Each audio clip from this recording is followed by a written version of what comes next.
जय सिया राम। आपके अपने चैनल धार्मिक कथाएं में एक बार फिर से आप सभी का बहुत बहुत स्वागत है। आमलकी एकादशी के अनुष्ठान और महत्व का उल्लेख पुराणों में किया गया है और महर्षि वाल्मीकि द्वारा भी बताया गया है। हिंदू पुराणों में ऐसी असंख्य कहानियाँ और लोक कथाएँ हैं जो आमलकी अथवा रंग भरी एकादशी की व्रत की महानता की बात करती हैं। इन्हीं कथाओं में से एक कथा का वर्णन आज की अपनी इस वीडियो के माध्यम से मैं आप लोगों के समक्ष कर रही हूँ। इस आमलकी अथवा रंग भरी एकादशी के दिन जो भी मनुष्य व्रत रखकर पूजा करते समय आमलकी एकादशी व्रत कथा का श्रवण करते हैं, उससे उनके व्रत का पूर्ण फल उनको प्राप्त होता है। तो आज रंग भरी या आमलकी एकादशी के दिन सभी मनुष्यों को, चाहे वो व्रत रखते हों या ना रखते हों, इस कथा का श्रवण अवश्य करना चाहिए और कथा का श्रवण करते हुए भगवान विष्णु, भगवान शिव और माता पार्वती का नाम अपने मन में अवश्य लेते रहना चाहिए। आमलकी अथवा रंग भरी एकादशी की व्रत कथा के अनुसार 88,000 ऋषियों को संबोधित करते हुए सूत जी ने कहा, हे विप्रो, प्राचीन काल की बात है, महान राजा मानधाता ने वशिष्ठ जी से पूछा, हे वशिष्ठ जी, यदि आप मुझ पर प्रसन्न हैं तो ऐसे व्रत का विधान बताने की कृपा करें जिससे मेरा कल्याण हो। महर्षि वशिष्ठ ने कहा, हे राजन, सब व्रतों से उत्तम और अंत में मोक्ष देने वाला आमलकी एकादशी का व्रत है। राजा मानधाता ने कहा, हे ऋषि श्रेष्ठ, इस आमलकी की एकादशी के व्रत की उत्पत्ति कैसे हुई? इस व्रत के करने का क्या विधान है? हे वेदों के ज्ञाता, कृपा कर यह सब वृत्तांत मुझे विस्तार पूर्वक बताएं। महर्षि वशिष्ठ ने कहा, हे राजन, मैं तुम्हारे समक्ष विस्तार से इस व्रत का वृत्तांत कहता हूँ। यह व्रत फाल्गुन मास के शुक्ल पक्ष में होता है। इस व्रत के फल से सभी पाप समूल नष्ट हो जाते हैं। इस व्रत का पुण्य 1000 गौदान के फल के बराबर है। आमलकी अथवा आंवले की महत्ता उसके गुणों के अतिरिक्त इस बात में भी है कि इसकी उत्पत्ति भगवान विष्णु के श्रीमुख से हुई है। अब मैं आपको एक पौराणिक कथा सुनाता हूँ, ध्यान पूर्वक श्रवण करो। प्राचीन समय में वैदिक नामक एक नगर था। उस नगर में ब्राह्मण, वैश्य, क्षत्रिय, शूद्र चारों वर्ण के लोग प्रसन्नता पूर्वक रहते थे। नगर में सदैव वेद ध्वनि गूंजा करती थी। उस नगरी में कोई भी पापी, दुराचारी, नास्तिक आदि न था। उस नगर में चैत्ररथ नामक चंद्रवंशी राजा राज्य करता था। वह उच्च कोटि का विद्वान तथा धार्मिक प्रवृत्ति का व्यक्ति था। उसके राज्य में कोई भी गरीब नहीं था और न ही कंजूस। उस राज्य के सभी लोग विष्णु भक्त थे। वहाँ के छोटे बड़े सभी निवासी प्रत्येक एकादशी का उपवास करते थे। एक बार फाल्गुन मास के शुक्ल पक्ष की आमलकी नामक एकादशी आई। उस दिन राजा और प्रत्येक प्रजाजन, वृद्ध से बालक तक ने आनंद पूर्वक उस एकादशी को उपवास किया। राजा अपनी प्रजा के साथ मंदिर में आकर कलश स्थापित करके तथा धूप, दीप, नैवेद्य, पंचरत्न, छत्र आदि से धात्री का पूजन करने लगा। वे सब धात्री की इस प्रकार स्तुति करने लगे, हे धात्री, आप ब्रह्म स्वरूपा हैं। आप ब्रह्मा जी द्वारा उत्पन्न हो और सभी पापों को नष्ट करने वाली हैं। आपको नमस्कार है। आप मेरा अर्घ्य स्वीकार करो। आप श्री रामचंद्र जी के द्वारा सम्मानित हैं। मैं आपसे प्रार्थना करता हूँ, मेरे सभी पापों का हरण करो। उस मंदिर में रात को सभी ने जागरण किया। रात के उस समय उस जगह एक बहेलिया आया।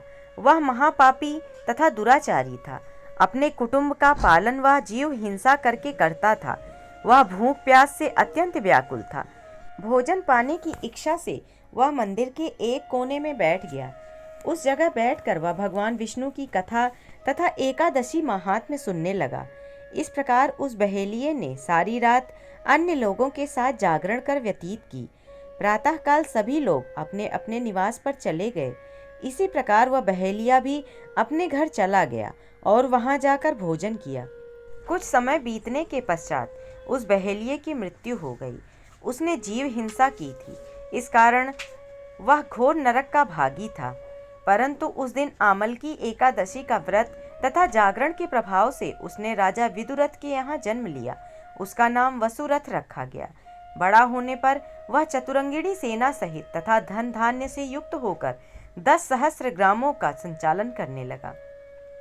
वह तेज में सूर्य के समान, कांति में चंद्रमा के समान, वीरता में भगवान विष्णु के समान तथा क्षमा में पृथ्वी के समान था। वह अत्यंत धार्मिक, सत्यवादी, कर्मवीर और विष्णु भक्त था। वह प्रजा का समान भाव से पालन करता था।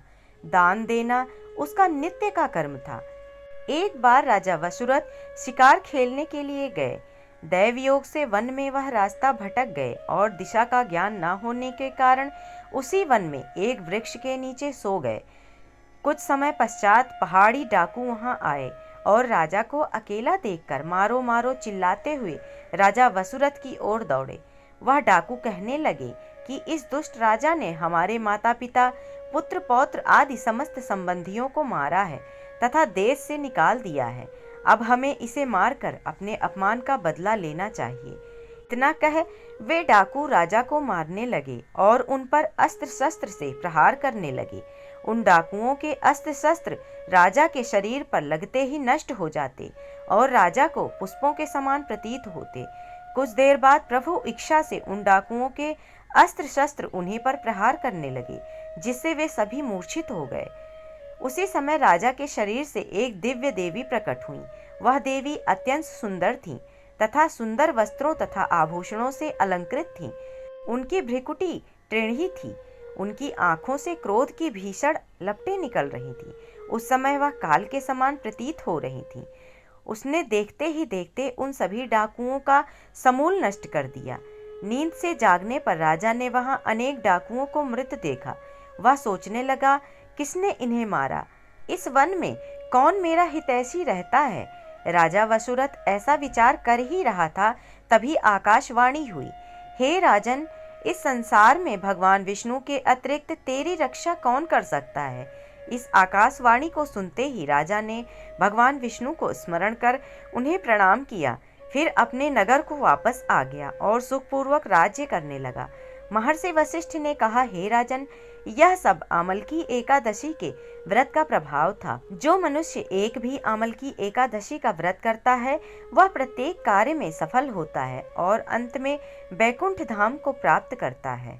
अतः भगवान श्री हरि की शक्ति हमारे सभी कष्टों को हरती है। यह मनुष्य की ही नहीं अपितु देवताओं की रक्षा में भी पूर्णतया समर्थ है।